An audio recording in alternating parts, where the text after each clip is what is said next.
গল্পটা দেখলেই মানে সিনেমাটা দেখতে দেখতে দেখতে দর্শক নিজেই সিদ্ধান্ত নেবে ছবিটার নাম 10ই জুন। আলাদা করে বলতে হয় না, আমরা হয়তো একটা নাম দিয়েছি কিন্তু প্রয়োজনও ছিল না। যদি কিছু নামও না থাকতো দর্শক দেখলেই বুঝতে পারবে ছবিটার নাম 10ই জুন হওয়া উচিত।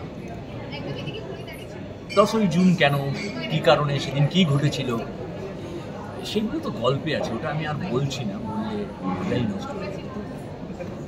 তো সেই কারণেই 10ই জুন, হ্যাঁ এমন কিছু ঘটনা 10ই জুন, সেই 10ই জুনটা আগে 10ই জুন এবং পরে 10ই জুন, সেটা একটা জীবদ্দশায় একটা মানুষের অতীত, বর্তমান এবং আগামী দিন, এই সবটা মিলিয়ে একটা 10ই জুনের ফ্লেভার আছে প্রত্যেকটা ক্ষেত্রে। 10ই জুন, সেই 10ই জুন যে এমন কিছু হয়েছে যে খুব একটা মার্ডার হয়ে গেছিল, কোনো একটা ভূত এসে কারো ঘাট টিপে দিয়েছিল, না তা নয়।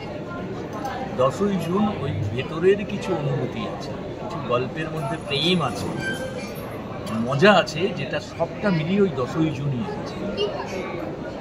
দেখলে বোঝা যাবে, এটা না আমার খোঁচালে বেরিয়ে যাবে পাঠ করে